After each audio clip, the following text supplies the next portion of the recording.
ST ಜಮೀನುಗಳನ್ನ ಅದನ್ನ ವಕ್ಫ್ ತಗೊಂಬಾರದು ಅಂತಕ್ಕಂಥದ್ದು ಇದೆ. ಅದನ್ನ ಮತ್ತೊಂದು ಲಿಸ್ಟ್ ಹೊಸದಾಗಿ ನಾವು ಮಾಡೋರಿದ್ದೀವಿ. ಮತ್ತು ಆರ್ಕಿಯಾಲಜಿಕಲ್ ಡಿಪಾರ್ಟ್ಮೆಂಟ್ಸ್ ಮತ್ತು ಗವರ್ಮೆಂಟ್ ಡಿಪಾರ್ಟ್ಮೆಂಟ್ಸ್ ಜಾಗಗಳನ್ನೆಲ್ಲವನ್ನು ಕೂಡ ಇದು ಮಾಡೋದಿದೆ. ಕಾನೂನನ್ನ ನೋಡ್ಕೊಂಡು ಎಲ್ಲೆಲ್ಲಿ ಜನಗಳಿಗೆ ಸಮಸ್ಯೆಗಳಿದ್ದಾವೋ ಅವನ್ನೆಲ್ಲವನ್ನು ಕೂಡ ಕ್ರೋಢೀಕರಿಸಿ ಆ ಕಾನೂನು ಅಡಿಯಲ್ಲಿ ರಕ್ಷಣೆ ಕೊಡ್ತಕ್ಕಂಥದ್ದು. ಯಾಕಂದ್ರೆ ಇವಾಗ ಜನಸಾಮಾನ್ಯರಿಗೆ ಕಾನೂನಿನ ಅರಿವು ಇವತ್ತು ಇದ್ರೂ ಕೂಡ ಅದು ತಲುಪಿದೆಯೋ ಇಲ್ಲ ಅಂತಕ್ಕಂಥ ಪ್ರಸಂಗ ಇರ್ತದೆ. ಹಾಗಾಗಿ ಅದನ್ನ ಮುಂಚೂಣಿಯಲ್ಲಿ ವಕ್ಫಿನ ಹೋರಾಟವನ್ನ ಮುಂದೆ ನಡೆಸ್ಕೊಂಡು ಹೋಗ್ತಕ್ಕಂಥದ್ದು ಉಮೇದ್ ಇವತ್ತೇನ್ ಮಾಡಿದ್ದಾರೆ. ಆ ಉಮೇದನ್ನ ಮುಂದೆ ತಗೊಂಡು ಹೋಗ್ತಕ್ಕಂಥ ಕೆಲಸವನ್ನ ಮಾಡ್ತೀವಿ. ಕರ್ನಾಟಕ ರಾಜ್ಯದ ಆಸ್ತಿಗಳನ್ನ, ಸಾರ್ವಜನಿಕರ ಆಸ್ತಿಯನ್ನ, ರಾಷ್ಟ್ರದ ಆಸ್ತಿಗಳನ್ನ ಮತ್ತು ಎಲ್ಲದಕ್ಕಿಂತ ಹೆಚ್ಚಾಗಿ ನಮ್ಮ ಮುಸ್ಲಿಂ ಮೈನಾರಿಟೀಸ್ ಆಸ್ತಿಗಳನ್ನ ಬಡ ಮುಸ್ಲಿಮಿಗೆ ತಲುಪಿಸ್ತಕ್ಕಂಥ ಕೆಲಸವನ್ನ ನಮ್ಮ ತಂಡ ಮಾಡುತ್ತೆ. ಬಹಳ ದುರಂತ, ದೊಡ್ಡ ದುರಂತನೇ. ಸೋಷಿಯಲ್ ಮೀಡಿಯಾದಲ್ಲಿ ಒಂದೇ ನಾವು ಎಲ್ಲರೂ ಕೂಡ ನಾವು ಇವತ್ತು ಅವರ ಆತ್ಮಕ್ಕೆ ಶಾಂತಿ ಸಿಗಲಿ ಅಂತ ನಾನು ಭಾವಿಸ್ತೀನಿ.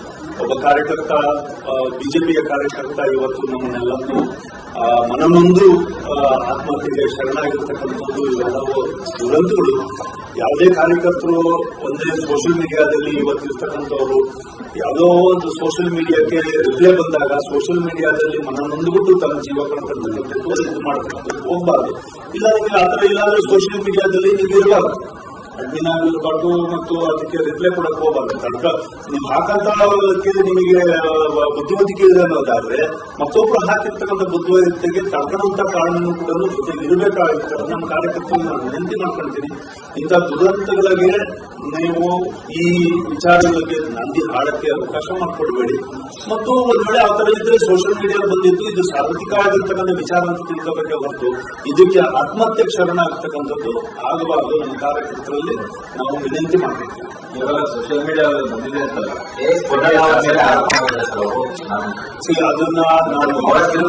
ಅದನ್ನ ನಾನು ಮಾತನಾಡೋದಕ್ಕೆ ಹೋಗೋದಿಲ್ಲ. ಯಾಕಂದ್ರೆ ಟೆಕ್ನಿಕಲ್ ಆಗಿ ಆ ತರ ಏನಾದ್ರು ಇದೆ ಅಂದ್ರೆ ನಾವು ಇನ್ವೆಸ್ಟಿಗೇಷನ್ ಪಾಸಿಟಿವ್ಲಿ ಅದಕ್ಕೆ ಒಂದು ಪೊಲೀಸ್ ಡಿಪಾರ್ಟ್ಮೆಂಟ್ ಇದೆ, ಅದು ಸೂಕ್ತವಾಗಿರ್ತಕ್ಕಂಥ ಸಂದರ್ಭಗಳನ್ನ ತಗೊಂಡಿದೆ. ನಾವು ಯಾರೋ ಒಬ್ಬರ ಹೆಸರುಗಳನ್ನ ತಗೊಂಡಿದ್ದೆ ಅಂದ್ರೆ ಅದನ್ನ ಉಲ್ಲೇಖ ಮಾಡೋದು ಅಷ್ಟು ಸೂಕ್ತ ಅಲ್ಲ ಅಂತ ನಾನು ಭಾವಿಸ್ತೇನೆ.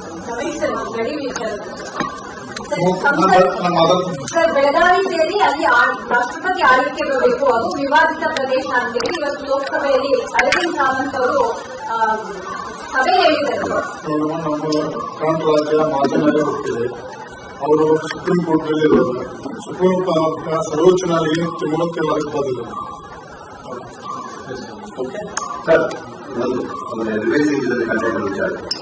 ವಿಚಾರ ಪ್ರಸ್ತಾವ ಮಾಡಿದ್ದೆ. ರಾಜಕಾರಣಿಗಳಿಗೆ ಈ ವಿಚಾರದ ಮೊದಲ ನಿರಸನವಿದ್ರೂ ಕೂಡ ಪದೇ ಪದೇ ಇದರಲ್ಲಿ ಯಾಕೆ ಬಲಿಯಾಗ್ತಾ ಇದ್ದಾರೆ? ಹನಿ ಟ್ರ್ಯಾಪ್ ಅನ್ನೋದು ಮನುಷ್ಯನ ಬಹಳ ಇತಿಹಾಸದಲ್ಲಿ ಬಹಳಷ್ಟು ವಿಚಾರಗಳಿದ್ದಾವೆ. ಪುರಾಣಗಳಿಂದ ಹಿಡಿದುಬಿಟ್ಟು ನಮ್ಮ ಐತಿಹಾಸಿಕ ಘಟನೆಗಳಿಂದ ಹಿಡಿದು world war I, world war II ಮನುಷ್ಯ ಇರೋವರೆಗೂ ಈ ಅಟೆಂಪ್ಟ್ಸ್ಗಳು ಬೇರೆ ಬೇರೆ ರೀತಿಯಲ್ಲಿ ನಡೀತಾ ಇರ್ತವೆ. ಅಟ್ ಟೈಮ್ಸ್ ಬೆಳಕಿಗೆ ಬರ್ತದೆ, ಅಟ್ ಟೈಮ್ಸ್ ಬೆಳಕಿಗೆ ಬರೋದಿಲ್ಲ. ಕೆಲವರು ಅದನ್ನ ರಿಲೇಟ್ ಮಾಡ್ತಾರೆ, ಕೆಲವರು ಅದನ್ನ ಟ್ರ್ಯಾಪ್ ಮಾಡಿಸ್ತಾರೆ, ಕೆಲವರು ಅದನ್ನ ಸ್ವಾರ್ಥಕ್ಕೆ ಬಳಸ್ತಾರೆ, ರಾಜಕೀಯಕ್ಕೆ ಬಳಸ್ತಾರೆ, ಇದೆಲ್ಲ. ಹಾಗಾಗಿ it's A long issues. I think I not comment on those issues. ಕೆಲವು ಕಾರ್ಯಕರ್ತರು, ಕೆಲವು ಮುಖಂಡರಿಗೆ ಎಫ್ಐಆರ್ ಹಾಕಿ ಟಾರ್ಗೆಟ್ ಮಾಡ್ತಿದ್ದಾರೆ ಆರೋಪ. ಅದೇ ಹಿನ್ನೆಲೆಯಲ್ಲಿ ವಿನಯ್ ಸೋಮಯ್ಯ ಆತ್ಮಹತ್ಯೆ ಕೂಡ ಬರುತ್ತೆ. ಬಿಜೆಪಿ ಕೂಡ ಹಾಗೆ ನೋಡ್ತಾ ಇದೆ. ಈಗ AS ಕೋಲಾರ್ ಅವರ ಮೇಲೆ ಆರೋಪ ಬಂದಿದೆ. ಅವರ ಒತ್ತಾಯಕ್ಕೆ ಅವರ ಕಾರ್ಯಕರ್ತರು ದೂರು ಕೊಟ್ಟರು, ಅವ್ರನ್ನ ಬಂಧನ ಮಾಡೋದು, ಯಾರು ತಿಳ್ಕೊಂಡಿರೋದನ್ನ ಅದರಿಂದ ನೊಂದು ಸತ್ತೋಗಿರೋರು. ಇಲ್ಲಿ ಶಾಸಕರ ಪಾತ್ರವನ್ನು ಕೂಡ ಮೇಲ್ನೋಟಕ್ಕೆ ಕಂಡು ಬರ್ತಾ ಇದೆ. ಅವರ ಇದು ಕೂಡ ಅಂತ ಆರೋಪ. Until the police takes its own course and this, ಅದನ್ನ ಇನ್ವೆಸ್ಟಿಗೇಟ್ ಮಾಡಿ ಅದನ್ನ ಹೇಳುತ್ತೆ ನಾವೆಲ್ಲ ಅಲ್ಲಿವರೆಗೂ ಅಲ್ಲಿ ಥ್ಯಾಂಕ್ ಯು. ಮತ್ತು ಎಸ್ಟಿ ಜಮೀನುಗಳನ್ನ ಅದನ್ನ ವಕ್ಫ್ ತಗೊಂಬಾರದು ಅಂತಕ್ಕಂಥದ್ದು ಇದೆ. ಅದನ್ನ ಮತ್ತೊಂದು ಲಿಸ್ಟ್ ಹೊಸದಾಗಿ ನಾವು ಮಾಡೋರಿದ್ದೀವಿ. ಮತ್ತು ಆರ್ಕಿಯಾಲಜಿಕಲ್ ಡಿಪಾರ್ಟ್ಮೆಂಟ್ಸ್ ಮತ್ತು ಗವರ್ಮೆಂಟ್ ಡಿಪಾರ್ಟ್ಮೆಂಟ್ಸ್ ಜಾಗಗಳನ್ನೆಲ್ಲವನ್ನು ಕೂಡ ಇದು ಮಾಡೋದಿದೆ.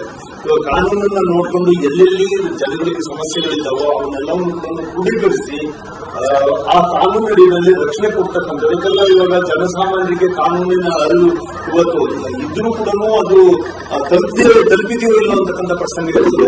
ಹಾಗಾಗಿ ಅದನ್ನ ಮುಂಚೂಣಿಯಲ್ಲಿ ಬದುಕಿನ ಹೋರಾಟವನ್ನ ಮುಂದೆ ನಡೆಸ್ಕೊಂಡು ಹೋಗ್ತಕ್ಕಂಥದ್ದು ಉಮೇದ್ ಇವತ್ತೇನ್ ಮಾಡಿದ್ದಾರೆ.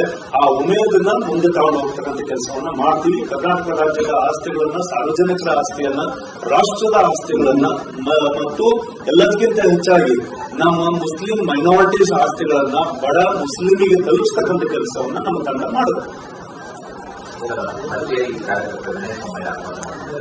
ಬಹಳ ದೊಡ್ಡ ದುರಂತನೇ. ಸೋಷಿಯಲ್ ಮೀಡಿಯಾದಲ್ಲಿ ಒಂದೇ ನಾವು ಎಲ್ಲರೂ ಕೂಡ ನಾವು ಇವತ್ತು ಅವರ ಆತ್ಮಕ್ಕೆ ಶಾಂತಿ ಸಿಗಲಿ ಅಂತ ನಾನು ಭಾವಿಸ್ತೀನಿ.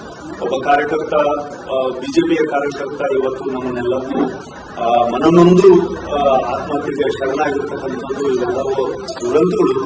ಯಾವುದೇ ಕಾರ್ಯಕರ್ತರು ಒಂದೇ ಸೋಷಿಯಲ್ ಮೀಡಿಯಾದಲ್ಲಿ ಇವತ್ತಿರ್ತಕ್ಕಂಥವ್ರು ಯಾವುದೋ ಒಂದು ಸೋಷಿಯಲ್ ಮೀಡಿಯಾಕ್ಕೆ ರಿಪ್ಲೈ ಬಂದಾಗ ಸೋಷಿಯಲ್ ಮೀಡಿಯಾದಲ್ಲಿ ಮನನೊಂದುಬಿಟ್ಟು ತನ್ನ ಜೀವ ಕಳ್ತಕ್ಕಂಥದ್ದು ಇದು ಮಾಡತಕ್ಕಂಥದ್ದು ಹೋಗ್ಬಾರ್ದು.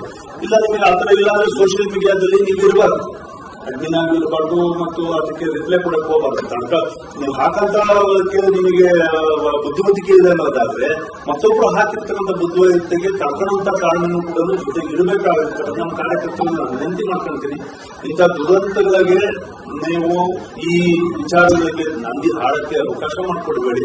ಮತ್ತು ಒಂದ್ ವೇಳೆ ಆ ತರ ಇದ್ರೆ ಸೋಷಿಯಲ್ ಮೀಡಿಯಾ ಬಂದಿದ್ದು ಇದು ಸಾರ್ವತ್ರಿಕ ಆಗಿರ್ತಕ್ಕಂಥ ವಿಚಾರ ಅಂತ ತಿಳ್ಕೋಬೇಕೆ ಹೊರತು ಇದಕ್ಕೆ ಆತ್ಮಹತ್ಯೆ ಶರಣಾಗ್ತಕ್ಕಂಥದ್ದು ಆಗಬಾರ್ದು. ನಮ್ಮ ಕಾರ್ಯಕರ್ತರಲ್ಲಿ ನಾವು ವಿನಂತಿ ಮಾಡ್ತೀವಿ. ಇವಾಗ ಸೋಷಿಯಲ್ ಮೀಡಿಯಾ ಬಂದಿದೆ ಅಂತಲ್ಲ,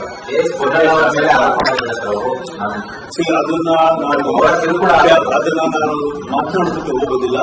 ಯಾಕಂದ್ರೆ ಟೆಕ್ನಿಕಲ್ ಆಗಿ ಆತರ ಏನಾದ್ರು ಇದೆ ಅಂದ್ರೆ ನಾವು ಇನ್ವೆಸ್ಟಿಗೇಷನ್ ಪಾಸಿಟಿವ್ಲಿ ಅದಕ್ಕೆ ಒಂದು ಪೊಲೀಸ್ ಡಿಪಾರ್ಟ್ಮೆಂಟ್ ಇದೆ, ಅದು ಸೂಕ್ತವಾಗಿರ್ತಕ್ಕಂಥ ಸಂದರ್ಭಗಳನ್ನ ತಗೊಂಡಿದ್ದೆ. ನಾವು ಯಾರೋ ಒಬ್ಬರ ಹೆಸರುಗಳನ್ನ ತಗೊಂಡಿದ್ದೆ ಅಂದ್ರೆ ಅದನ್ನ ಉಲ್ಲೇಖ ಮಾಡೋದು ಅಷ್ಟು ಸೂಕ್ತ ಅಲ್ಲ ಅಂತ ನಾನು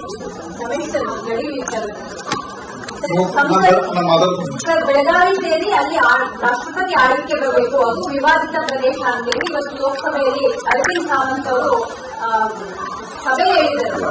ನಮ್ಮ ಕರ್ನಾಟಕ ರಾಜ್ಯ ಮಾಜಿ ನ್ಯಾಯಾಲಯ ಹೋಗ್ತಿದೆ, ಅವರು ಸುಪ್ರೀಂ ಕೋರ್ಟ್ ನಲ್ಲಿ ಇರೋದು. ಸುಪ್ರೀಂ ಸರ್ವೋಚ್ಚ ನ್ಯಾಯಾಲಯ ಏನು ತೀರ್ಮಾನಕ್ಕೆ ಬಂದಿದೆ.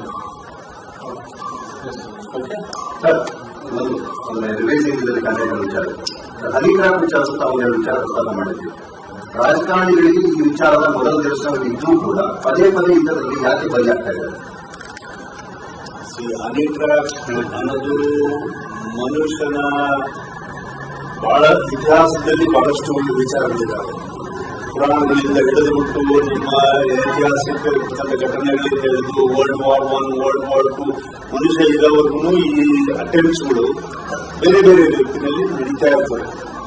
ಅಟ್ ಟೈಮ್ಸ್ ಬೆಳಕಿಗೆ ಬರ್ತದೆ, ಅಟ್ ಟೈಮ್ಸ್ ಬೆಳಕಿಗೆ ಬರೋದಿಲ್ಲ. ಕೆಲವರು ಅದನ್ನ ರಿಲೇಟ್ ಮಾಡ್ತಾರೆ, ಕೆಲವರು ಅದನ್ನ ಟ್ರ್ಯಾಪ್ ಮಾಡಿಸ್ತಾರೆ, ಕೆಲವರು ಒಂದು ಸ್ವಾರ್ಥಕ್ಕೆ ಬಳಸ್ತಾರೆ, ರಾಜಕೀಯಕ್ಕೆ ಬಳಸ್ತಾರೆ, ಇದೆಲ್ಲ.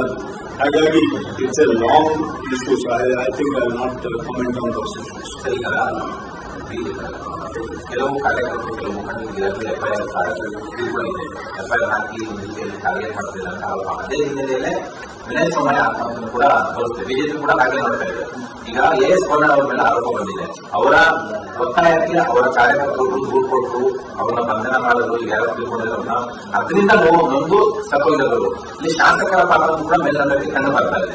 ಅವರ ಮೇಲೂ ಕೂಡ ಅಂತ ಆರೋಪ.